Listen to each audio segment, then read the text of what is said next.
নমস্কার বন্ধুরা, আরজিবি ব্লগে তোমাদের সকলকে স্বাগত জানাই। তোমরা সবাই কেমন আছো? এদিকে দেখো, আমার ছোটুর সাথে ছোটুর মা দেখা করতে এসেছে। এসেই দেখো সকাল সকাল দুজনের আদর চলছে এখন। ওই সারাদিনে এক দুবার আসে আর এরকম করে দেখে যায়। আর এখানে আমার ছোট কুকুরার জন্মদিন, সেই উপলক্ষে আমি একটু পায়েস বানাচ্ছি। আজ যেহেতু আমার বাড়ি প্রথম এসেছিল আজকের দিনে, তাই আমি আজকে একটু অন্যরকমভাবে পায়েসটা বানাচ্ছি। এখানে দেখতে পাচ্ছ আমি চাল আর ঘিকে একসাথে পাইল করে নিয়েছি। কড়ায় অল্প জল দিয়ে সেটাও আমি দিয়ে দিলাম, দিয়ে একটু নাড়াচাড়া করে নেব। খানিকক্ষণ নাড়াচাড়া করব। একটু জলটা কমে এলে, যে জলটা দিয়েছিলাম একটু জল দিয়ে নেব তাতে, দিয়ে এবার শুধু ওই জলটা দিয়ে খানিকক্ষণ সেদ্ধ করতে বসিয়ে দেব। এবার তাতে একটু কাজু কিশমিশ দিয়ে দিলাম, দিয়ে একটু নেড়ে নিলাম। আর এদিকে যেহেতু আমার আজ কনডেন্স মিল্ক নেই, তাই আমি একটু গুঁড়ো দুধে দুধ মিশিয়ে গুলে রাখলাম। আমি লাস্টে দেবো এটা, তাহলে বেশ টেস্টি খেতে হবে জিনিসটা।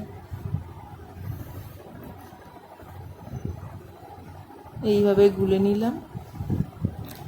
আর যেহেতু আমার পায়েসটা সেদ্ধ হয়েছে এতক্ষণ জলে, তাই আমি দুধ দিয়ে নিলাম এবং আমি দুধ দিয়ে সেদ্ধ করব।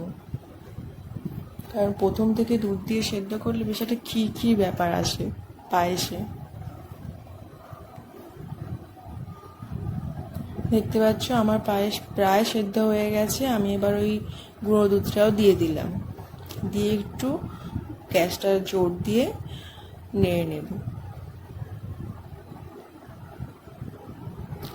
ঠিক এইরকম ফুটলে, আমি যেহেতু বাতাসা দিয়ে পায়েস করি, তোমরা সবাই জানো আমার গোপুরা বাতাসা দিয়ে পায়েস খেতে ভালোবাসে, তো আমি বাতাসা দিয়ে দিলাম। বাতাসা দিলে না পুরো পায়েসের কালারটা চেঞ্জ হয়ে যায়, তোমরা দেখো। দেখো বাতাসাটা দিয়ে খানিকক্ষণ নাড়তে হবে আস্তে আস্তে।